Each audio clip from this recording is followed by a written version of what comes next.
इतिहास पूछता रोम कहाँ यूनान कहाँ है। दुनिया का इतिहास पूछता रोम कहाँ यूनान कहाँ है। घर घर में शुभ अग्नि जलाता वह उन्नत ईरान कहाँ है। दीप बुझे पश्चिमी गगन के प्राप्त हुआ बर्बर अंधियारा, किंतु चीर कर तम की छाती चमका हिंदुस्तान हमारा। सन्माननीय ज्ञाते वक्ते व रसिक जन हो, आपणा सर्वांना माझा सस्नेह नमस्कार। मी अभिनव खोले विषय मांडतोय माझा भारत विकसित भारत @2047। मित्रांनो, माझा भारत म्हणजे काय? सर्वे भवन्तु सुखिना, सर्वे सन्तु निरामया, सर्वे भद्राणि पश्यन्तु मा कश्चित् दुःख भाग भवेत्। अर्थात सर्व जग सुखी व्हावे, निरोगी रोगमुक्त आयुष्य जगावे, ही माझ्या देशाची शिकवणूक आणि हाच माझा भारत देश। अयम निजो परवंती गगना लघु चेतसाम उदार चरितानाम तु वसुधैव कुटुंबकम। अर्थात हे सर्व जग आमचं कुटुंब आहे, ही माझ्या देशाची शिकवण आणि हाच माझा भारत देश। मित्रांनो, 23 ऑगस्ट 2023 ला भारताने चंद्रयान 3 चे दक्षिण ध्रुवावर यशस्वीपणे प्रक्षेपण करून जगासमोर भारताची कीर्ती उभारली। जन्मकुंडलीमध्ये चंद्र सूर्य तारे बघणाऱ्या माझ्या भारत देशाने आज सन्माननीय मोदीजींच्या नेतृत्वात चंदा मामा दूर के नहीं अब चंदा मामा घर के इथपर्यंतचा प्रवास पूर्ण केला।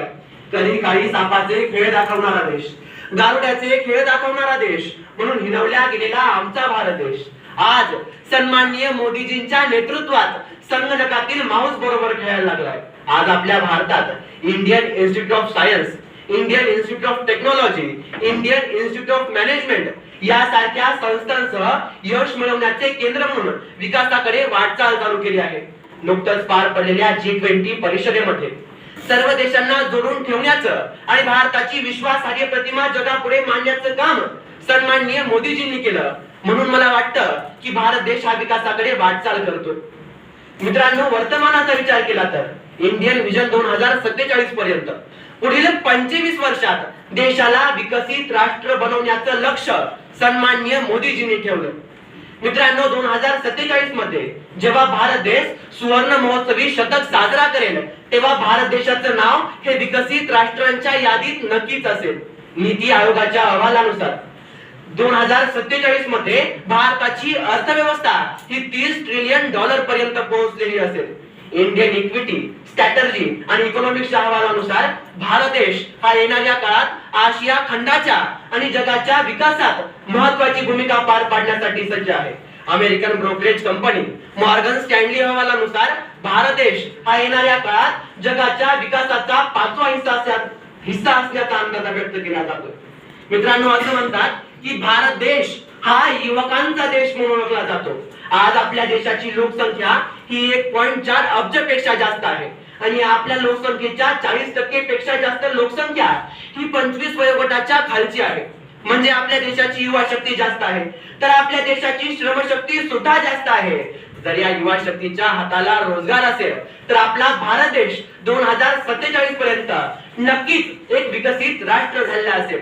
2047 पर्यंत इथला प्रत्येक युवक हा फक्त गर्दी नसेल तर तो देशाच्या विकासाला हातभार लावणारा दर्दी असेल। मित्रांनो, येणाऱ्या 25 वर्षाच्या काळात सर्वात जास्त बदलणारं क्षेत्र कुठलं असेल तर ते वाहतूक क्षेत्र असेल। आज 2024 मध्ये 6.3% वाहनं ही विद्युत ऊर्जेवर चालणारी आहेत। 2047 पर्यंत 80% वाहनं ही विद्युत ऊर्जेवर चालणारी असतील।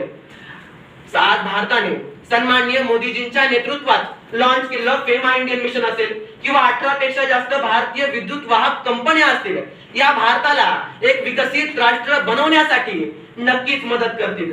मित्रांनो, इसवी सनाच्या 21व्या शतकात भारत देशाने जगाला दिलेलं सर्वात मोठं संशोधन कुठलं असेल तर ते UPI आहे असं मला वाटतं। कारण जे जगाकडे नव्हतं ते भारताने जगाला दिलं, ते सर्वात प्रथम भारतात तयार झालं, भारतात वापरलं जाऊ लागलं आणि आज भारतासोबत जगातील तब्बल 25 देशात UPI वापरलं जात आहे। जर आर्थिक व्यवहाराची भारतीय प्रणाली जर वापरणार असेल आणि जागतिक अर्थव्यवस्थेवर स्वतःची छाप सोडण्याचं काम भारत करत असेल तर आर्थिक दृष्टीने आम्ही विकसित होत आहोत असं दिसून येतं। आणि 2047 मध्ये भारताची अर्थव्यवस्था ही जगातील 1 नंबरची अर्थव्यवस्था नक्कीच बनलेली असेल।